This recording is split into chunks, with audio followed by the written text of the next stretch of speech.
He is the compassionate, the all-bountiful. O God, my God, thou seest me, thou knowest me. Thou art my haven and my refuge. None have I sought, nor any will I seek, save thee. No path have I trodden, nor any will I tread, but the path of thy love.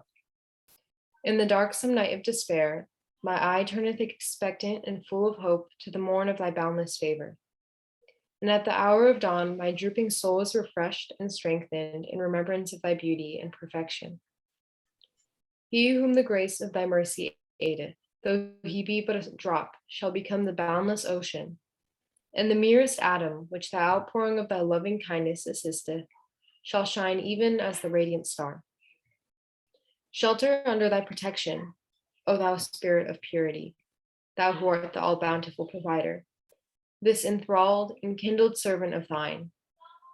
Aid him in this world of being to remain steadfast and firm in thy love, and grant that this broken-winged bird attain a refuge and shelter in thy divine nest that abideth upon the celestial tree. Abdul Baha.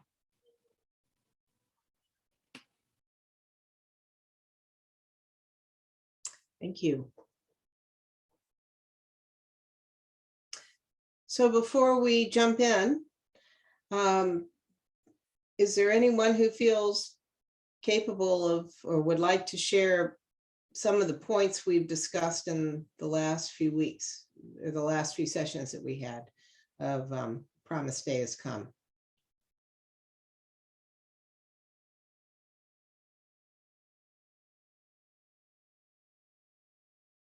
It's all fuzzy at this point, right?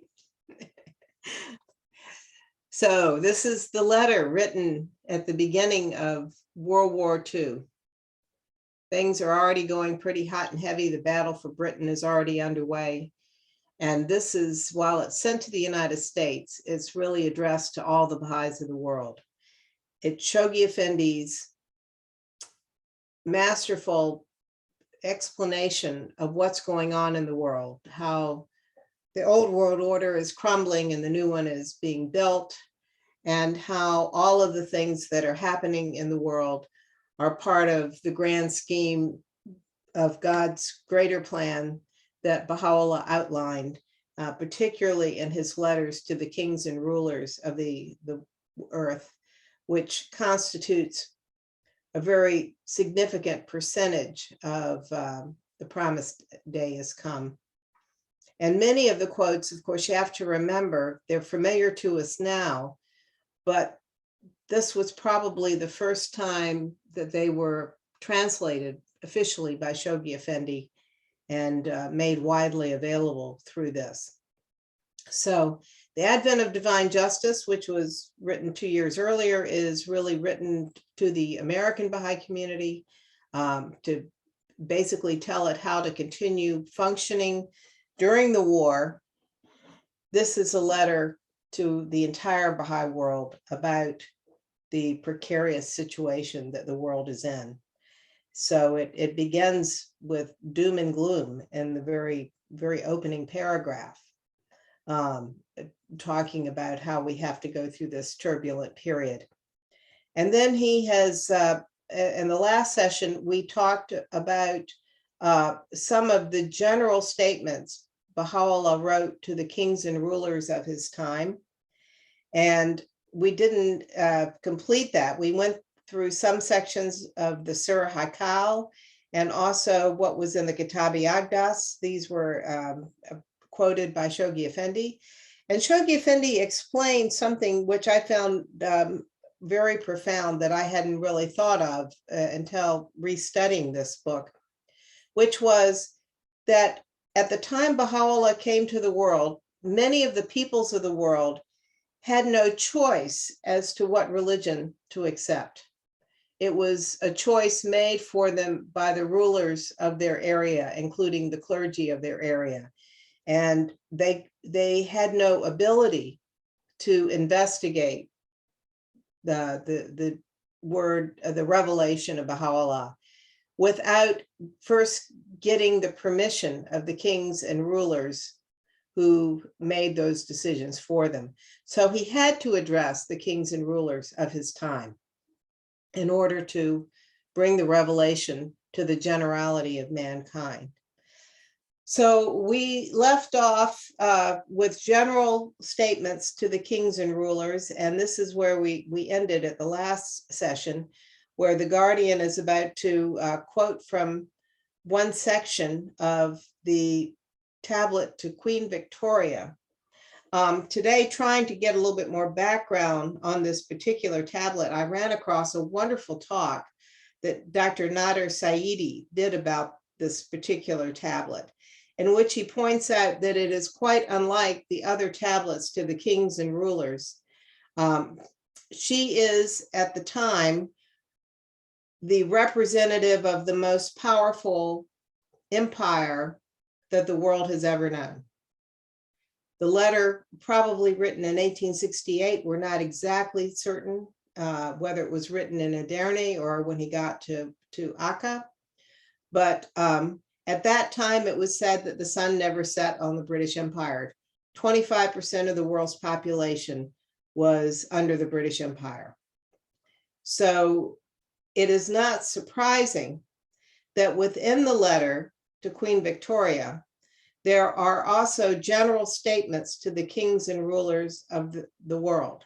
So her letter, not all of the letters to the kings and rulers are part of the Surah Hakal, but her letter is one of a handful of the ones to the kings and rulers that Baha'u'llah also included as being part of the Surah Hakal, the Surah of the Temple, one of his most important tablets. And the one that he, hello Manav, the one that he had published just before his death in India, when he first started having his writings formally printed and circulated. So let us see, we will revisit her letter later, but the section that the Guardian pulls out of it as a general statement to the kings and rulers is this. So let's see. Katia, I know you just read the prayer, but can you also read this first slide, please? No problem. Moreover, in his tablet to Queen Victoria, Baha'u'llah thus addresses all the kings of the earth, summoning them to cleave to the lesser peace, as distinct from that most great peace, which those who are fully conscious of the power of his revelation and avowedly profess the tenets of his faith can alone proclaim and must eventually establish. O kings of the earth. Sorry, was there a section I was supposed to read? The slide just changed. Oh, I'm sorry. All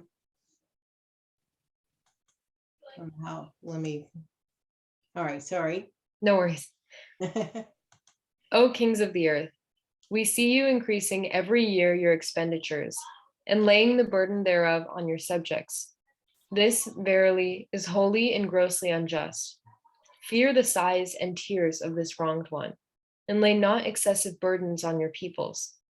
Do not rob them to rear your palaces for yourselves. Nay, rather choose for them that which ye choose for yourselves. Thus we unfold to your eyes that which profiteth you, if ye but perceive. Your people are your treasures. Beware lest your rule violate the commandments of God, and ye deliver your wards to the hands of the robber. By them ye rule, by their means ye subsist, by their aid ye conquer. Yet how disdainfully ye look upon them, how strange, how very strange.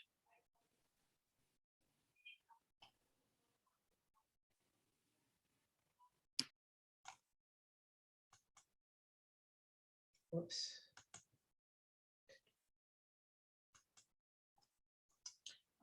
Justin, can you get this slide, please? Sure. Now that ye have refused the most great peace, hold ye fast unto this, the lesser peace, that haply ye may in some degree better your own condition and that of your dependents. O rulers of the earth, be reconciled among yourselves, that ye may need no more armaments, save in a measure to safeguard your territories and dominions. Beware lest ye disregard the counsel of the all-knowing, the faithful. Be united, O kings of the earth, for thereby will the tempest of discord be stilled amongst you, and your peoples find rest, if ye be of them that comprehend. Should anyone among you take up arms against another, rise ye all against him, for this is not but manifest justice. Okay, so let's talk about this first part of the tablet that is quoted by Shoghi Effendi. It's extremely interesting that he is summoning them to the lesser peace as distinct from the most great peace, which is a point brought out by Shoghi Effendi. Yet the tablet does not explain the difference between the most great peace and the lesser peace. In this first sentence, we see the guardian giving a very brief understanding that the most great peace, which will be brought about by the power of his revelation and avowedly by those who are fully conscious of the power of his revelation and avowedly profess the tenets of his faith.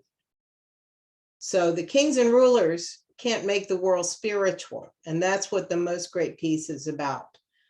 But they can bring about the lesser peace.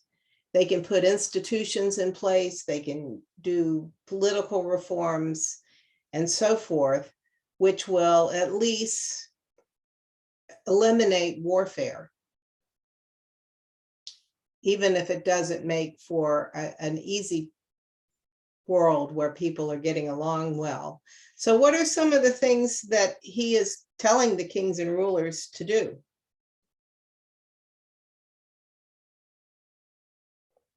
Reconcile their differences, Right? reduce their armaments to only what's necessary to defend their borders, Right? Aid the poor Right? and the oppressed.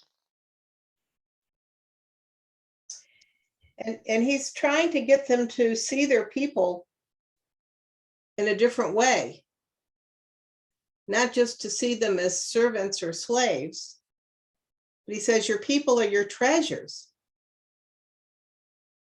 Beware lest your rule violate the commandments of God, and ye deliver your wards, that's your people, to the hands of the robber. By them ye rule, by their means ye subsist, by their aid ye conquer. Yet how disdainfully ye look upon them, how strange, how very strange. One of the things that I was looking at today in terms of Queen Victoria is that she received the letter sometime in probably late 1868 or 1869, at the time when she's about 6 or 7 years into being a widow. And she is, I think it's generally assumed, you could say, sort of mentally unstable during that period, which is probably one of the reasons that we don't have hard evidence about her receiving the tablet and exactly what her reaction to it was, because her husband's death really threw her off. And she was, she must have had what today would require some mental health issues. She was sometimes very together and sometimes very not together. And one of the things that she was doing during that period was refusing to do things like show up for the opening of one of the new bridges in London to cut the ribbon. Today, we expect heads of state to be out there among their people. At the time Baha'u'llah is writing this, that was not expected. It was something that was starting to happen, but it was very unusual for kings to go and spend time where they could be easily seen by their subjects. In fact, a new kind of monarch is coming into being during this period. Alexander II is an example. He's younger than Victoria. He's an example of one who does go and meet with his people in Russia.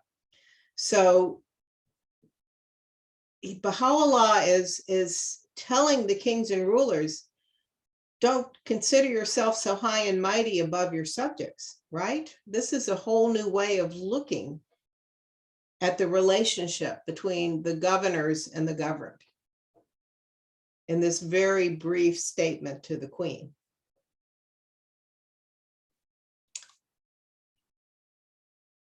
And then he goes on and says something very profound. This first sentence is something that most of us in this on this Zoom call are quite familiar with. That now that you've refused the most great peace, hold ye fast unto this, the lesser peace. Well, some of these monarchs only got one letter. So when did they refuse the most great peace? You know, but Baha'u'llah says they have refused the most great peace. But at least by bringing about reforms, they can in some degree better their condition and that of their dependents. And then as Shaheen said, and Sarush, they're called upon to be reconciled among yourselves. How many armaments does a government reasonably need to safeguard its territories and dominions? It's interesting that Baha'u'llah leaves that opening in terms of having armies. Kathy, I was listening to the Spotify podcast by Baha'i Teachings on Abdul Baha. Mhm. I'm trying to find out what it was called, Ambassador to Humanity. Right, right. And you were in that Yes. podcast, but a couple episodes, I think it was episode 5 of the podcast, it was talking about Abdul Baha in Europe, I think, and he Mhm. was meeting with the inventor of certain weapons. Right. Like, I don't know what weapons they invented, but he was saying that as a species, or like humanity, will constantly need to keep developing more and more destructive weapons in order, or what was it? They were saying we need to have as destructive as possible of weapons uh, in order to, the more destructive it is, the less it will be used. And basically, Abdul Baha said, you need to create the strongest weapons of love, or something like that. Or Right. he was kind of, he didn't really debate the guy on it, but it was on the subject. I felt like it was related to this subject of, you know, reducing our armaments, because this thing that this random man was saying, that the guy who was developing these Right. weapons was, completely contrary to this. Right. And I thought Abdul Baha's, response, it was kind of, wise, and it was kind of, didn't really head on directly address, he didn't really try and argue with the guy. But yeah, some people, definitely believe in arming one's nation, arming, mutually allied destruction, and arming each other to the teeth in order to promote safety. Whereas that is not necessary. I mean, I guess I haven't answered the question of how armed we need to be, but it's a good question. Well, it's a very interesting thing that one country to look at in this regard is Costa Rica, because they had a president, was it back in the 40s or 50s, that abolished the military in Costa Rica. They have a bigger than normal police department, but they don't have an army. And it's one of the reasons why they have a stable democratic government when most of Central and South America has gone through many military coups and so forth over the last 50 or 60 years. So it's one example of a country that decided it didn't need an army. It just needed enough police to keep order in Costa Rica. They do have a big problem of theft, but they aren't armed on their borders. And then this last sentence here, should anyone among you take up arms against another, rise ye all against him, for this is not but manifest justice. You know, I think about this a lot with the Ukrainian situation.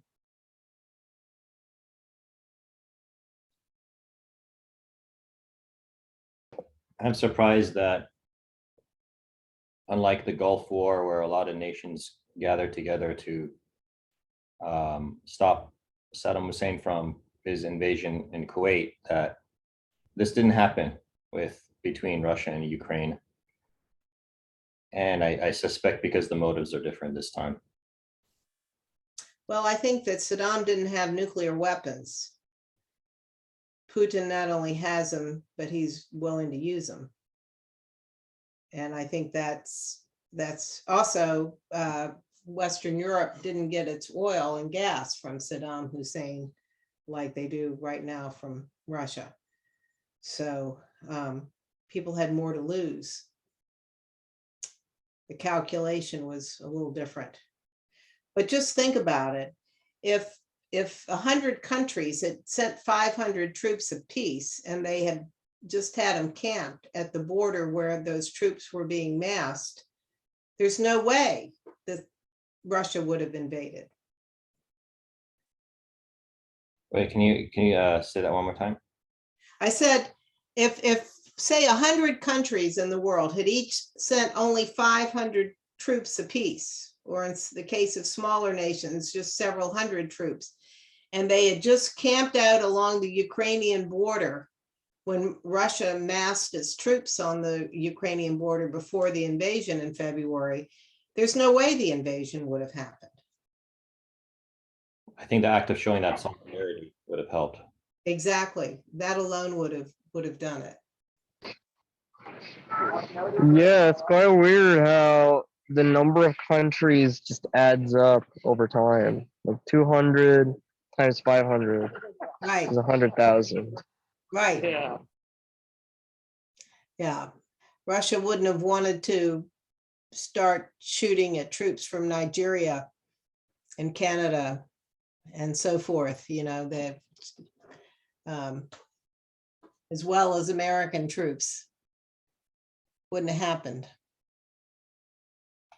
At least if China was there. Right. Well, even if China wasn't there, if all those other countries were there, you know, Germany and France and other countries that could do Russia some real harm, you know, air troops are very close to the Siberian Russia, part of Russia, from Alaska. We could do all kinds of harm to Russia in short order. So anyway, all right.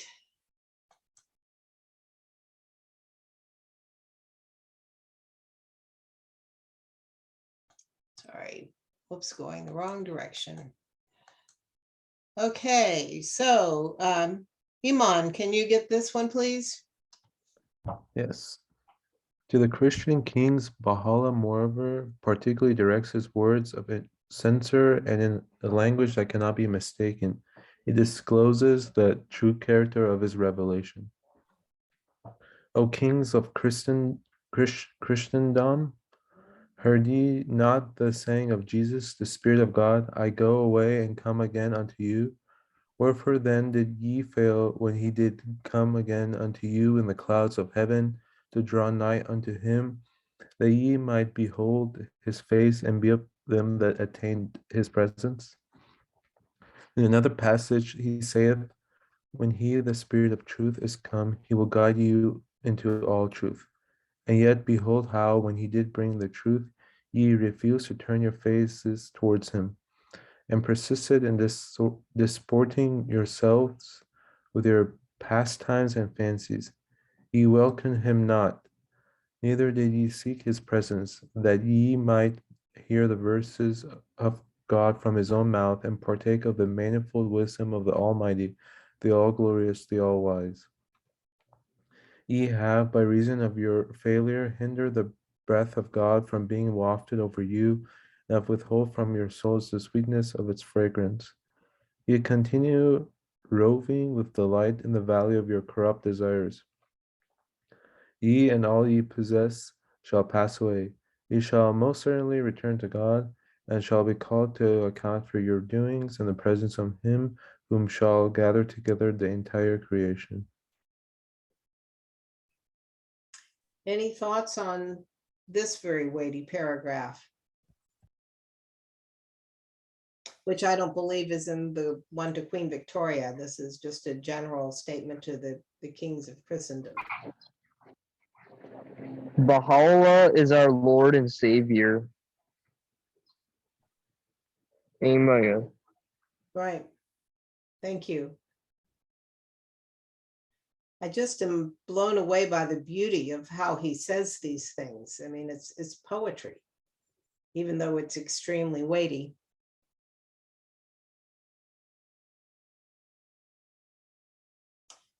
He sets the proofs very clearly and straightforward. Yeah.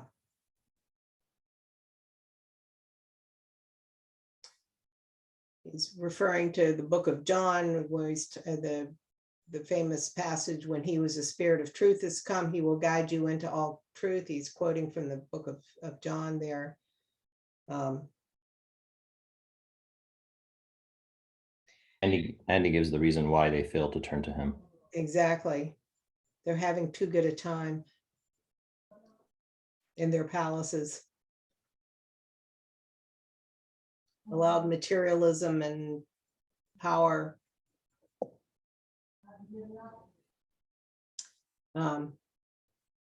So you have to remember, in the 19th century, the people he's writing to would have been very familiar with the Bible. That would have been an intense part of their education. So all these kings and rulers of Christendom would have known what he was talking about. So now he's also, the Guardian is giving us what the Bob had to say as well to the kings and rulers. So Sarush, can you read this page, please? The Bab, moreover, in the Qayyum Asma, his celebrated commentary on the Surah of Joseph, revealed in the first year of his mission, and characterized by Baha'u'llah as the first, the greatest, and mightiest of all books in the Babi dispensation, has issued this stirring call to the kings and princes of the earth. O concourse of kings and of the sons of kings, lay aside one and all your dominion which belongeth unto God. Vain indeed is your dominion, for God hath set aside earthly possessions for such as have denied him. O concourse of kings, deliver with truth and in all haste the verses sent down by us to the peoples of Turkey and of India, and beyond them, with power and with truth, to lands in both the east and the west. By God, if ye do well, to your own behoof will ye do well. And if ye deny God and his signs, we in very truth, having God, can well dispense with all creatures and all earthly dominion. And again, fear ye God, O concourse of kings, lest ye remain afar from him, who is his remembrance, the Bab, after the truth hath come unto you with a book and signs from God, as spoken through the wondrous tongue of him who is his remembrance. Seek ye grace from God, for God hath ordained for you, after ye have believed in him, a garden, the vastness of which is as the vastness of the whole of paradise.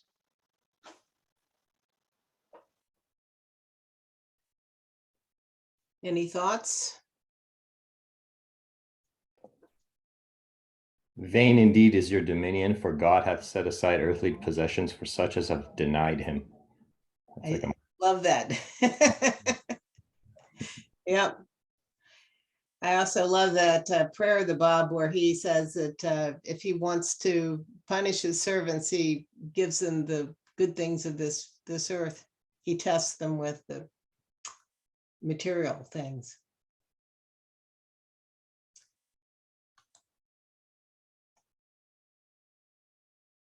So Justin, can you read this, please? This is Shoghi Effendi again, summing this up. Sure. So much for the epic-making councils and warnings collectively addressed by the Bab and Baha'u'llah to the sovereigns of the earth, and more particularly directed to the kings of Christendom. I would be failing to do justice to my theme were I to ignore or even to dismiss briefly these audacious, fate-laden apostrophes to individual monarchs who, whether as kings or emperors, have either viewed with cold indifference the tribulations or rejected with contempt the warnings of the twin founders of our faith. Thank you. Let's see. Katya, can you read this, please? I can neither quote as fully as I should from the 2,000 and more verses that have streamed from the pen of Baha'u'llah, and, to a lesser extent, from that of the Bab, addressed to individual monarchs in Europe and Asia. Nor is it my purpose to expatiate upon the circumstances that have provoked or the consequences that have flowed from those astounding utterances. The historian of the future, viewing more widely and in fuller perspective the momentous happenings of the apostolic and formative ages of the faith of Baha'u'llah, will no doubt be able to evaluate accurately and to describe in a circumstantial manner the causes, the implications, and the effects of these divine messages, which, in their scope and effectiveness, have certainly no parallel in the religious annals of mankind.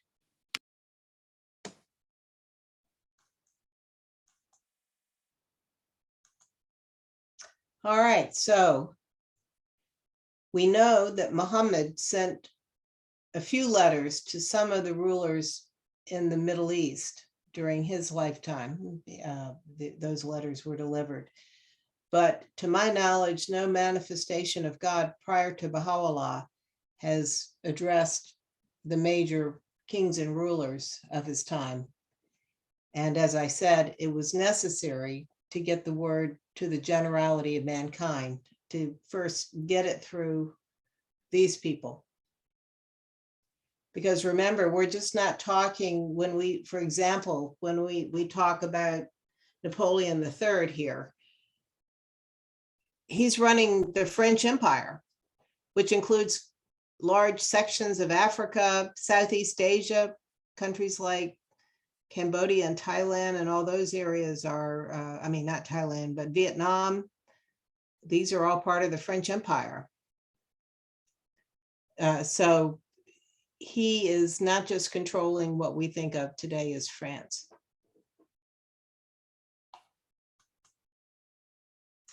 His is one of the most weighty tablets as well. The Guardian does not give us the full translation of any of these tablets, including the one to Queen Victoria.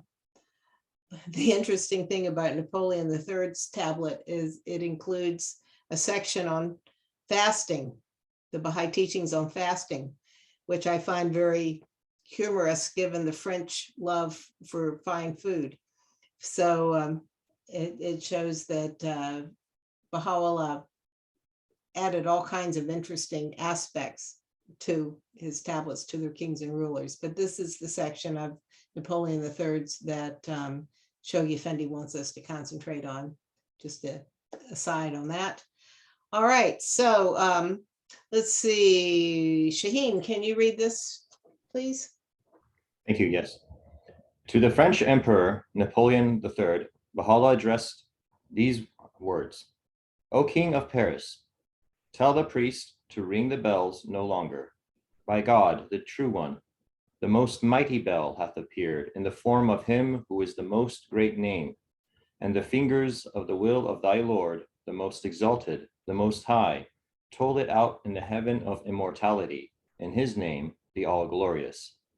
Thus have the mighty verses of thy Lord been again sent down unto thee, that thou mayest arise to remember God, the creator of earth and heaven, in these days when all the tribes of the earth have mourned, and the foundations of the cities have trembled, and the dust of irreligion hath enwrapped all men, except such as thy Lord, the all-knowing, the all-wise, was pleased to spare. Give ear, O King, unto the voice that calleth from the fire which burneth in this verdant tree, upon this Sinai which hath been raised above the hallowed and snow-white spot, beyond the everlasting city. Verily, there is none other God but me, the ever-forgiving, the most merciful. So let's unpack this very weighty opening paragraph. And I'm sure that some of you have keener insights than I do. And there's certainly much more that all of us could get out of this than we're capable of this evening. So he is speaking to Napoleon III as the head of a Christian nation that is Catholic, predominantly Catholic. Tell the priest, he doesn't say clergy, he says, tell the priest to ring the bells no longer. The most mighty bell hath appeared. And then calls him to faith. And he says toward the end, give ear, O King, unto the voice that calleth from the fire which burneth in this verdant tree, upon this Sinai. So he's referring to himself as the burning bush, as the voice that came from the burning bush to Moses, which hath been raised above the hallowed and snow-white spot beyond the everlasting city.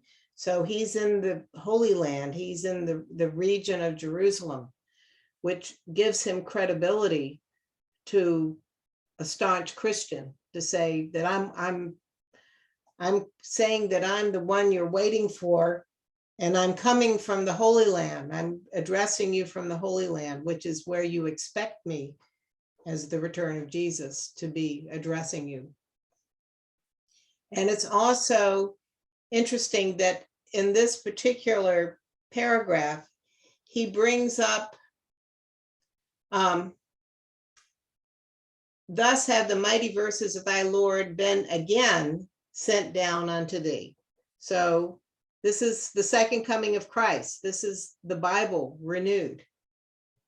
That thou mayest arise to remember God, the creator of earth and heaven, in these days when all the tribes of the earth have mourned and the foundations of the cities have trembled. And the dust of irreligion hath enwrapped all men. This is France. France is ground zero for atheism and agnosticism. When Abdu'l-Baha gets to Paris, particularly his 1913 visit, this is his primary theme, is addressing the turning away from religion that has happened in France. But here we are, decades earlier, and in the 1860s, late 1860s, and he is addressing the French through Napoleon III. The dust of irreligion hath enwrapped all men.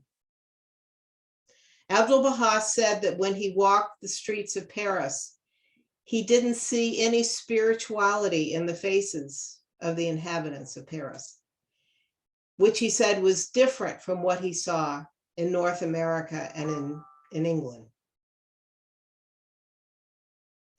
In fact, during the French Revolution, they killed thousands of priests and nuns, closed the churches and monasteries, and then they sent the French troops into northern Italy under Napoleon. They captured the Pope and they took him back as a prisoner to France, where he died.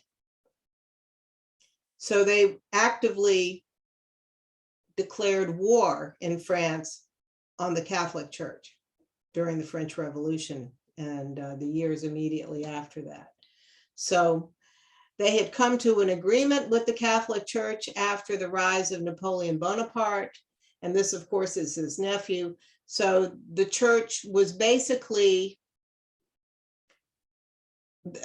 controlled by the French government, which is why he can address the emperor, Napoleon III, and tell him to give instructions to the priest, because the priests don't answer to the Pope in France. They answer to Napoleon III. That's the deal the Catholic Church has made to be able to regain some level of its power in France. And Baha'u'llah writes this amazing paragraph with a deeper understanding than we have of the situation.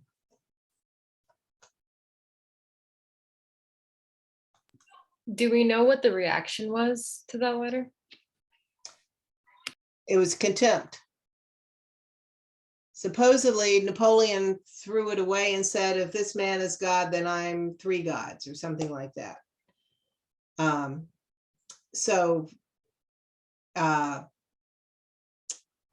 Baha'u'llah sends a second letter, and this time says, you're going to lose your kingdom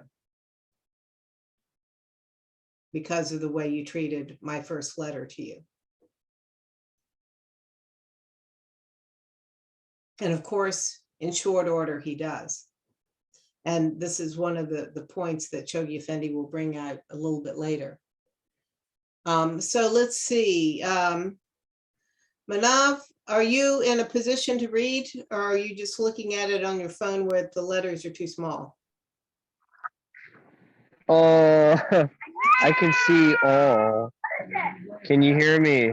Yes, we can. Can you read this page, please? Yes, I shall read it. Thank you. We in truth have sent him whom we aided with the Holy Spirit, Jesus, that he may announce unto you this light that hath shone forth from the horizon of the will of your Lord, the almost exalted, the all glorious, and whose signs have been revealed in the west, that ye may set your faces towards him, Baha'u'llah, on this day which God hath exalted above all other days, and whereon the All-Merciful hath shed the splendor of his effulgent glory upon all who are in heaven and all who are on earth. Arise thou to serve God and help his cause. He verily will assist thee with the hosts of the seen and the unseen, and will set thee king over all that whereon the sun riseth. Thy Lord in truth is the all-powerful, the Almighty. Attire thy temple with the ornament of my name, and thy tongue with remembrance of me, and thine heart with love for me, the Almighty, the Most High. We have desired for thee naught except that which is better for thee than what thou dost possess in all the treasures of the earth. Thy Lord verily is knowing, informed of all. So he's tempting Napoleon III in this first letter. He says, if you arise to help Baha'u'llah and help his cause, he will assist thee with the host of the seen and the unseen, and will set thee king over all that whereon the sun riseth. What a wonderful, shiny thing to dangle in front of this very ambitious man. And also in the beginning, you notice he is stating that Jesus foretold the coming of Baha'u'llah. We sent him that he may announce unto you this light. So if you read the New Testament, you will see that Jesus proclaimed the future coming of Baha'u'llah. So let's see what he says next. Let's see, did we lose Imam? No, you're still there. Can you No, read, I'm here. please? Yes. O king, we heard the words thou didst utter in answer to the Tsar of Russia concerning the decision made regarding the war, Crimean War. Thy Crimea. Lord verily knoweth is informed above all. Thou didst say, I lay asleep upon my couch when the cry of the oppressed, who drowned in the Black Sea, awakened me. This is what we heard thee say, and verily thy Lord is witness unto what I say. We testify that which wakened thee was not their cry, but the promptings of thine own passions. For we tested thee and found thee wanting. Comprehend the meaning of my words, and be thou of the discerning. Hadst thou been sincere in thy words, thou wouldst have not cast behind thy book of the book of God. Oh, behind thy back. Sorry, not cast behind thy back the book of God, when it was sent unto thee by him who is the Almighty, the All-Wise. We have proved thee through it, and found thee other than that which thou didst profess. Arise and make amends for that which escaped thee. Ere long the world and all that thou possess will perish, and the kingdom will remain unto God, thy Lord, and the Lord of all thy faithful fathers. Of thy fathers of old. So this, I believe, is from the second tablet to Napoleon III, after he threw away the first one. And it's interesting because the war that Baha'u'llah is discussing, the Crimean War, was basically being fought over this much of the same territory that the Ukrainian-Russian war right now is being fought over. You know, you hear about the Crimean Peninsula, which Putin took in 2014 by force. Russia needs seaports on the Black Sea because it doesn't otherwise have warm water ports on its European side. And Crimea was a battleground because it was a border area. And it included what's now the eastern part of Ukraine. So this is where the Crimean War was going on. It was France and England against Russia. What do you know about the Crimean War? Anything? There are a couple of things that most people know about the Crimean War, if they know anything. I was trying to watch some YouTube videos and kind of gain some exposure to the history, and I was just reviewing, and I think it was over like protecting the Holy Land, and Prussia had the responsibility of protecting the Holy Land and the Christians. I think the Christians and the Christian uh, churches, I guess, Right. and um, Napoleon III wanted that. He wanted to have that distinction of being the protector of the Holy Land, I think. So I think and I guess the Ottoman Empire was currently had kind of given this responsibility to the Prussian Empire, I guess, or I don't know if it was an empire Russian, at yeah, that time. the Orthodox Church under Russia. And So then, he wanted to protect the Catholic interest in the Holy Land. Yeah, go ahead. okay, so then he like attacked the Prussians, right? Because he wanted to gain control over um over that, Holy Land, and to be the protector of, I guess, the Catholics, you say. And Baha'u'llah, a couple times in this Promised Days Come, he says like we it's kind of interesting. He says like we heard the commu we heard thy communion with God, and we discerned thy true intentions, or something along those Yeah, lines. yeah, And exactly. basically, yeah.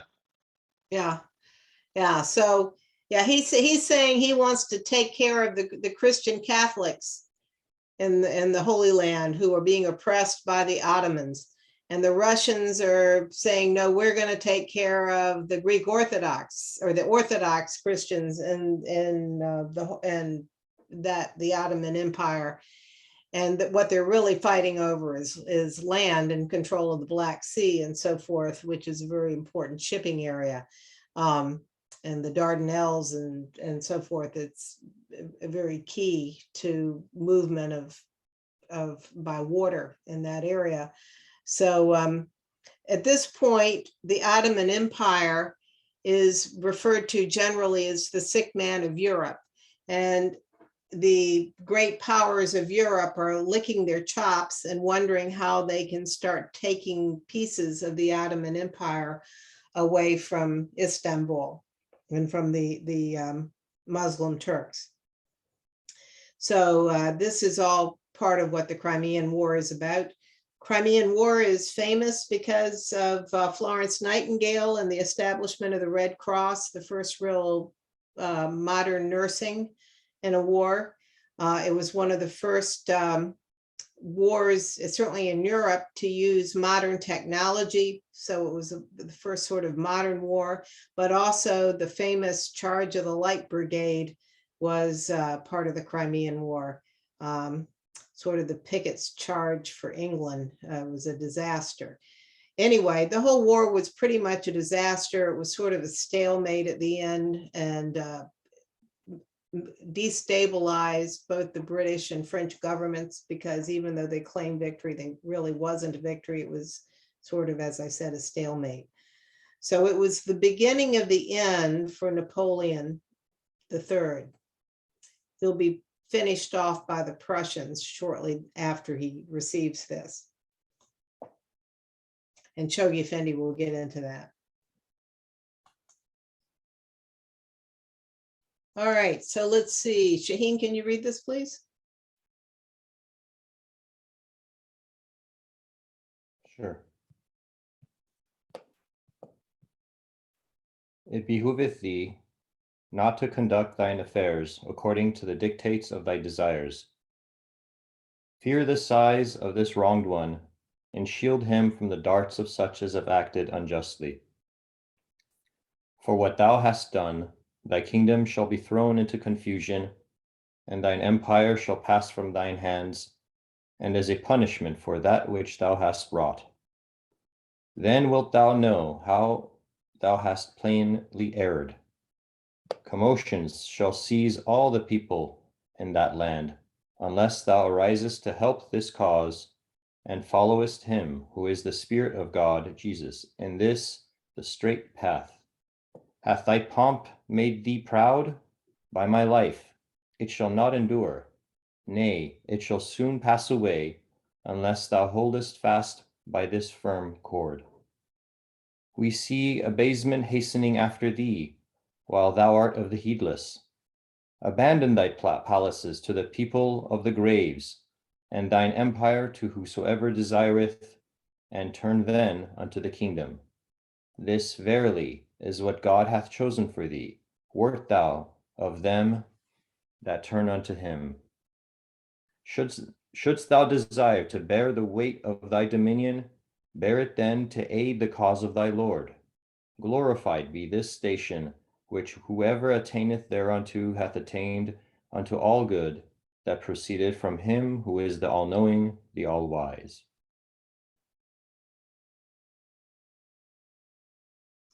He's giving him one last chance there toward the end, isn't he? It's telling him what's going to happen, but he says, shouldst thou desire to bear the weight of thy dominion, bear it then to aid the cause of thy Lord. So he's got the chance to pull himself out of the fire.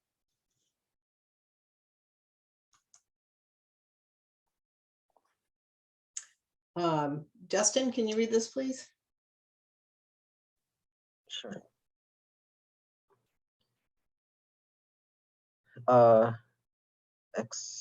Excluded?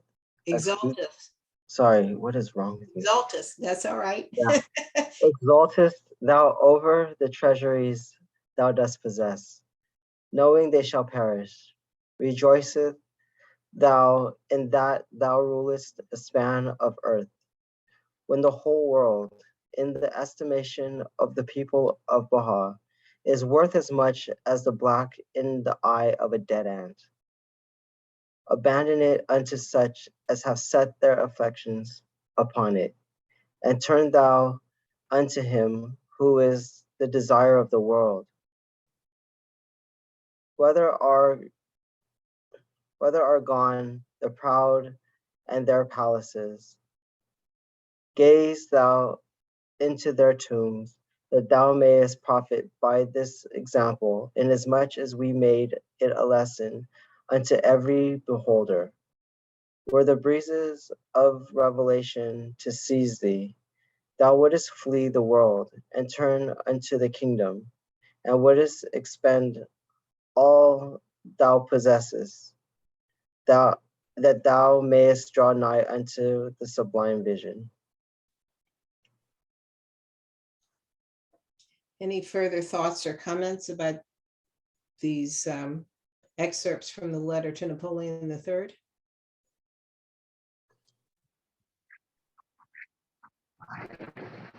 I love the analogy. They compares the kingdom to the black in the eye of a. Yeah. Right. Right. Yep.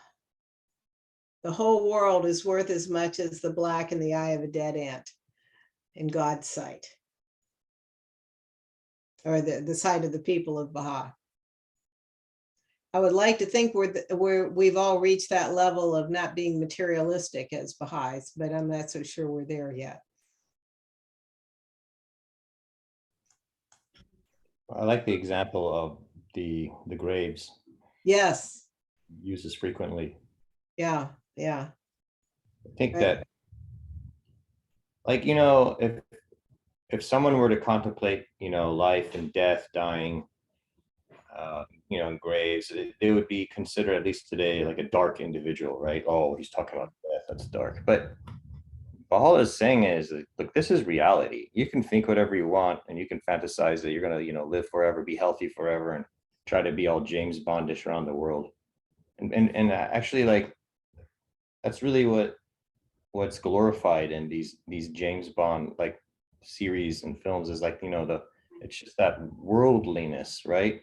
Mhm. And the desire to attain that. And I think James Bond is really like the epitome of that type of a person and lifestyle. And it's like that's such a fantasy. That's a Peter Pan fantasy spiritually. You're a child, you're a spiritual child if you're thinking that way. All of that goes to the grave, and then what do you have left for Right. what yourself? He's Well, saying Napoleon, go right? ahead. Yeah. Abandon it. Right. Abandon it. Right. As to such as have set their affections upon it. He is the person responsible for the total rebuilding of Paris. He hired this guy Haussmann. They tore down whole areas and created all the boulevards and all the buildings that look very similar in architecture, and made it the beautiful city it is today, rather than just a normal city full of its slums and so forth. Particularly it was poor people whose houses got torn down, of course, to build these grand boulevards. But he's the one who made Paris the sparkling city of light. Whither are gone the proud in their palaces. So he knew who he was talking to, understood him at a deep level.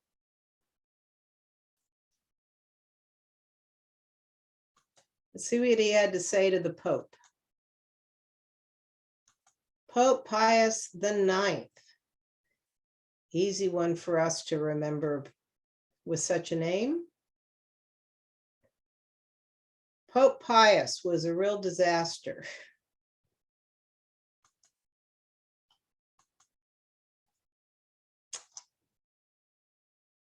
So, Katya, can you read what he said to the Pope? Call thou to remembrance him whom was the Spirit, Jesus, who when he came, the most learned of his age pronounced judgment against him in his own country, whilst he who was only a fisherman believed in him. Take heed then, ye men of understanding heart. Thou, in truth, art one of the sons of the heaven of his names. Guard thyself, lest darkness spread its veils over thee, and fold thee away from his light. Consider those who oppose the sun, when he came unto them with sovereignty and power. How many the Pharisees who were waiting to behold him and were lamenting over their separation from him. And yet when the fragrance of his coming was wafted over them, and his beauty was unveiled, they turned aside from him and disputed with him. None save a very few, who were destitute of any power amongst men, turned towards his face. And yet today every man endowed with power and invested with sovereignty prideth himself on his name. In like manner, consider how numerous in these days are the monks who in my name have secluded themselves in their churches, and who, when the appointed time was fulfilled and we unveiled our beauty, knew us not, though they call upon me at eventide and at dawn.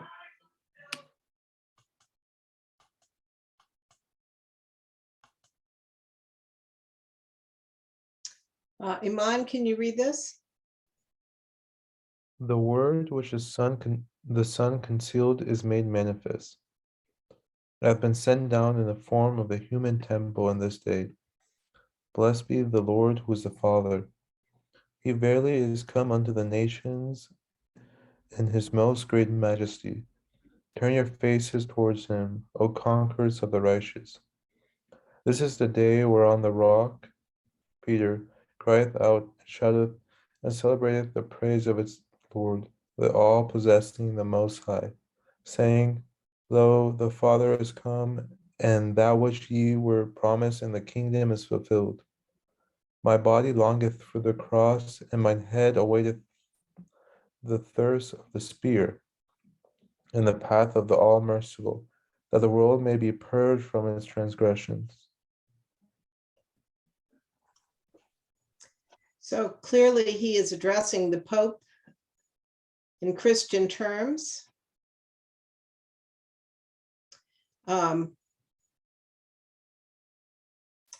Reminding him that how Jesus came as a baby and he has come the same way.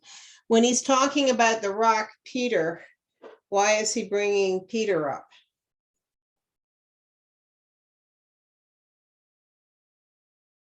What do you know about St. Peter?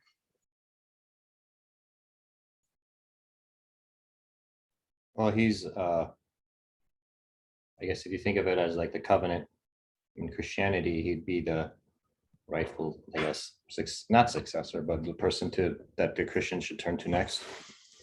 So he's saying if basically that person through whom the church has been established, right? The Church of Christianity, I guess maybe Catholic church's roots from there all the way to Peter, that if you were to stay true to your own religion and your own church, then even you must profess that even Peter is turning towards me. Right. So Peter was one of the 12 disciples, one of the fishermen, and Jesus is standing around talking to his disciples, or sitting around talking to his disciples one day, and he says, "Who do people say that I am?" And they said, one disciple said, "Oh, they think you're the return of Elijah." Another said, "We think you're the return of John the Baptist." And Peter says, "I think you're the Messiah." And he turns to Peter and he says, "I'm giving you a new name. You're no longer Shimon, you're now Cephas," which means rock. And Peter is I think it's the Greek word based on the word for rock, which is why we refer to him as Peter. And so Peter, from that one statement, the covenant establishing Peter as the successor of Jesus was based on that one statement. The Pope claims to be the direct successor of Peter. Peter was supposedly went to Rome, where he was executed and was considered the first bishop of Rome. And so the bishop of Rome is the Pope. This is how we got the Pope in Rome as the head of the church, based on Peter spending his last years there. Of course, Abdu'l-Baha calls that historic matter into question, not Peter's primacy, but thinks that Peter spent his last years in Ephesus. But the Vatican claims that St. Peter is buried below the high altar of the basilica there at the Vatican, St. Peter's Basilica. So this is a big deal that he is bringing Peter up with the Pope, because the Pope bases his entire authority on his connection to Peter. And he talks here about the cross. You know about the cross, but you also probably know that part of the story of the cross is that while Christ was dying, a spear was thrust into his side. So Baha'u'llah brings that up. Now, I thought we should gaze for a second on this that the Pope wears, particularly when he is ordained the Pope, special occasions. It's his crown.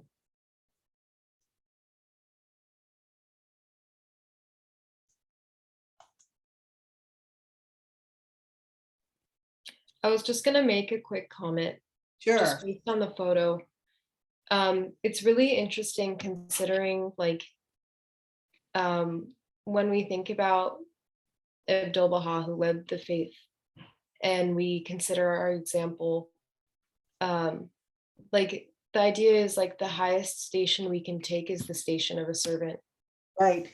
And also, like, yeah, kind of to, like, refuse this glorification, and that, yeah, like, serving is really the highest role we can have. So it's interesting to think about that in contrast to, I guess, yeah, how the papacy is seen, right?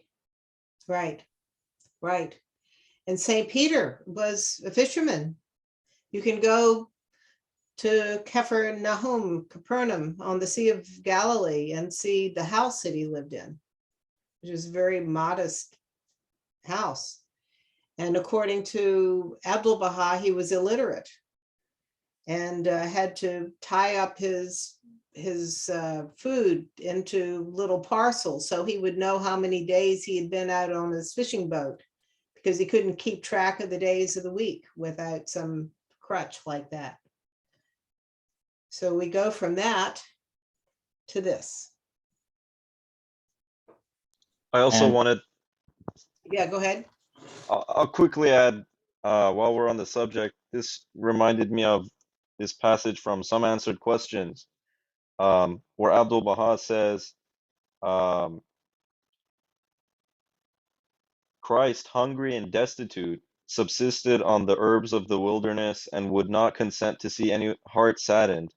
The Pope rides in a gilded carriage and passes his days in the utmost majesty, occupied with such pleasures and pursuits as to surpass the opulence and self-indulgence of all the kings of the earth. Right. This is one of the reasons why when the Hearst party was headed to Akka, they went on a shopping spree in Paris with Mrs. Hearst's money and bought very opulent presents to give Abdu'l-Baha, and they had fancy clothes made for themselves to meet with Abdu'l-Baha, because they were accustomed to meeting bishops and cardinals and, you know, church leaders, not just the Pope, who Phoebe Hearst did meet, but they all lived not quite as grandly as the Vatican, but most of the Christian clergy, particularly the higher level ones, the bishops and cardinals and archbishops, lived like wealthy people. And they assumed Abdu'l-Baha would be the same. So they were shocked to find out it was the opposite.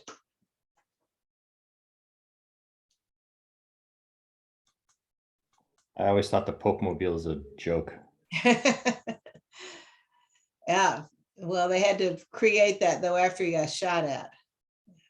You know, Abdu'l-Baha would never want or need or be in need of a Pope mobile. right, right. He would refuse it. Even the whole idea of getting shot at as a Pope, it's like you're not living in such a manner that, I mean, Abdu'l-Baha obviously had enemies, but his ways were different. He was shot at one time in Haifa. He was shot at, Abdu'l-Baha? Yeah, I didn't know that. yeah. They missed, obviously, but yeah, somebody shot at him. So, Hmm. in Yeah. fact, that was one of the reasons that some of the Baha'i men would quietly follow him at a distance when he was out and about in Haifa. Haifa was the Wild West. It was even a rougher place than Akka. And there were a lot of people shooting off guns in Haifa. So, Sarush, can you read this, please? I just wanted to quickly add, Iman Sure. says that story is from Memories of 9 Years in Akka. Right. It wasn't so it must have been in Akka or Haifa that this happened. I'm pretty sure it happened in Haifa. Oh, okay. Wasn't Yeah. Baha'u'llah also, there was an assassination attempt at some point? I guess it would have been in Akka. I Well, thought, when he first got to Akka, there Sheikh Ahmad there, you'll hear it as part of your pilgrimage, went to the prison. He was a prominent citizen and he had decided he would kill Baha'u'llah because Baha'u'llah was a threat to Islam. And so he went with a sword, and when someone came to Baha'u'llah to say, there's this man that wants to see you, are you willing to see him? He said, tell him to get rid of his sword, his weapon, and then he can come. So he goes back home and thinks, well, how did he know I had a weapon? But I don't need a weapon. I've got strong hands. I can strangle him. And so he goes back another time, and Baha'u'llah says, tell him to get rid of what's in his heart, and then he can see me. wasn't And there somebody who I'm sorry, I'm not remembering well, but he looked in the eyes of Baha'u'llah and he was about to do this terrible act, and he looked in his eyes and then he suddenly turned back and went the other way. Isn't that another thing that happened? that's a possibility. This fellow had been told as a child to expect the promised one to come to Akka, and had been asked. In fact, the holy man in Akka who was making this prediction, he and the other children who were told about this, that they would live to see this, this man took a pebble and he squeezed the child's earlobe so he would never forget what he'd been told. And when he comes back home the second time after Baha'u'llah says to tell him to sends the message that he can see him once he's gotten rid of what's in his heart, he has a dream where he remembers what he had been told as a child and realizes that this is the man he was asked to look for, wait for. So when he goes back and finally does meet with Baha'u'llah, he does, I think, look in his eyes and he realizes that he is the promised one, and he becomes a true servant of Baha'u'llah. In fact, he is, as a prominent person, when Mirza Mahdi dies, he's the one that arranges to have Mirza Mahdi's body washed, prepared for a proper burial, and then make sure that he obtains a proper burial. So anyway, he became a great friend of the faith. And his house was right next to Abdullah Pasha. So anyway, Thank you for sharing that.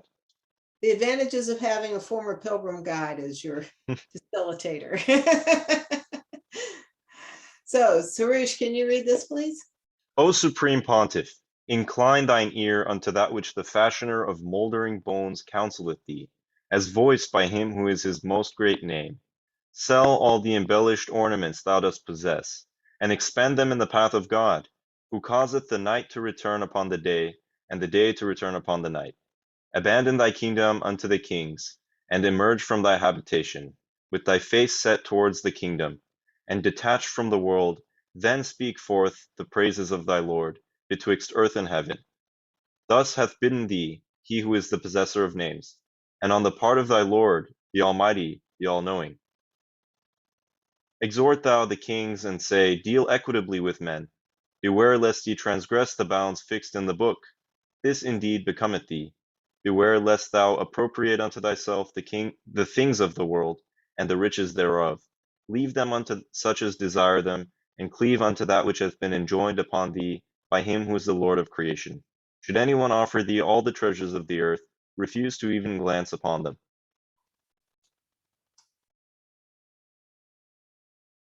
So get rid of that golden jewel encrusted crown, right? Sell it. Sell all the embellished ornaments thou dost possess and expend them in the path of God. So that means we can't have like our own official Baha'i merchandise, jewelry to sell.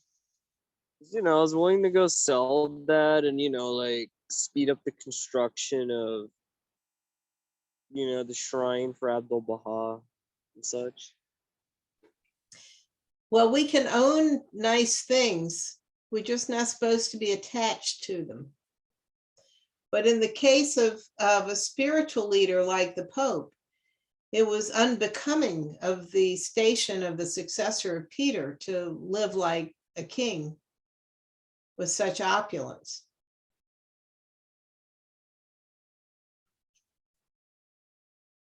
And you can be certain that the House of Justice is very conscious of this same thing. And when very nice things are given to it, their inclination is to turn around and sell it, sell the item. They're probably having to sell it at a discount too, which means it's better to just give straight to the house the funds rather than buy stuff. Well, I can say, since my husband was responsible for doing some of that, particularly jewelry, people would give jewelry quite frequently. That they were very savvy about it, and they had a way of selling particularly things that were worth a lot. They would have it sold in New York or someplace where they could get a proper price for it. The house does not, if someone gives the house something, it does not want to lose the value of it. So they're very careful about that.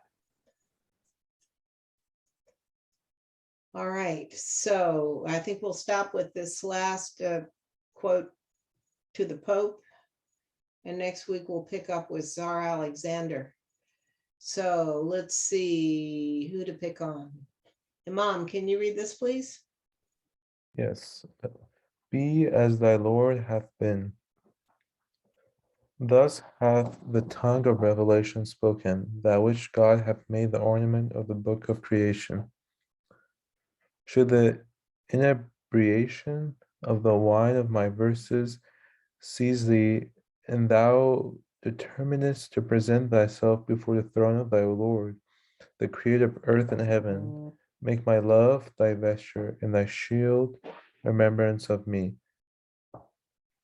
and thy provision reliance upon God, the revealer of all power. Verily the day of ingathering is come, and all things have been separated from each other. He has stored away that which he chooses the vessels of justice, and casts into fire that which befiteth it. Thus hath it been decreed by your Lord, the mighty, the loving, in this promised day. He verily ordaineth what he pleaseth. There is none other God save he, the Almighty, the all-compelling. He's giving him another chance. And toward the end here, the day of ingathering is come, and all things have been separated from each other. And this justice is coming. Well, if you go to the Vatican, particularly to the Sistine Chapel, you see Michelangelo's amazing frescoes with the Judgment Day, the Day of Judgment, the ingathering when Jesus comes back, and the righteous are separated from the evil or the unbelievers. And so this is all part of the psyche of life at the Vatican, because these kinds of images are done by great artists are there for the Pope to see on a daily basis. But he's still giving him another chance. Should the inebriation, if you're drunk on the wine of my verses, then you can be the spiritual being that you're supposed to be. Present thyself before the throne of thy Lord. So, any thoughts on what we've talked about this evening?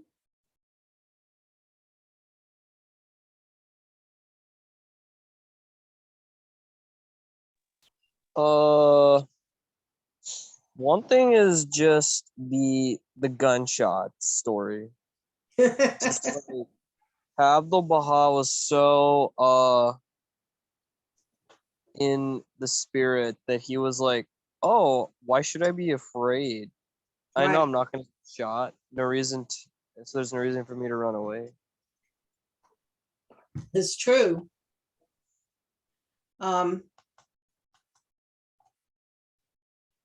He never ran away from danger, and neither did Baha'u'llah or the Bab. I mean, they walked toward it when they were going to be arrested and so forth. They go toward it. They don't go away from it. But Haifa, like I said, was the Wild West. It was basically a city full of thieves and people who like to prey on ships that would anchor in that part of the bay. Pirates. It was known as a refuge for pirates. So there were a lot of tough people there. So it may not have been a deliberate aiming at Abdul Baha. It just could have been some idiot with a gun. And if you live in Haifa, you will discover there are lots of people who like to shoot off guns in Haifa and other things that make lots of loud noises. So anyway. I'm moving to Haifa. Good. Those of us who had the pleasure of serving there loved it. How many years did you serve there? 18. And you were a tour guide? And what else? For some of that time, mainly I was at the International Teaching Center. I was their main researcher and writer of reports, looking at what was going on. I have a question I want to ask you at some time. I'd like to write a letter to the house. I kind of want to set it up properly though at some point. Oh, okay, sure. Be happy to. Thank you. All right, so dear friends, this is a good stopping point, and we have a few more brief excerpts from letters to kings and rulers, except for the one to the Shah, which will be a lengthy session because that's the most important and the longest of his letters. And then Shoghi Effendi gets into what happened to these people and really sort of lays out the justice that these kings and rulers experienced after receiving these letters from Baha'u'llah. So we'll get into that over the next couple of weeks. I found it very exciting, particularly to get Shoghi Effendi's analysis of these letters and what happened and why. A lesson for our current kings and rulers and the rest of us. So y'all have a great week. Thank you for joining. Thank you for having us. Thank you. Yeah, Thank you. thank you again for Thank you. listening. Thank I you. missed this. It was like a drought. What's going on? I was like, I know. Well, things happen, right? People get sick. And by the way, Memories of 9 Years in Akka, if you have not read it, that is a fabulous book. You learn a lot about the covenant from that book. Thank you. You know. Anyway, okay. See you next week. Okay, thank you. Thank you.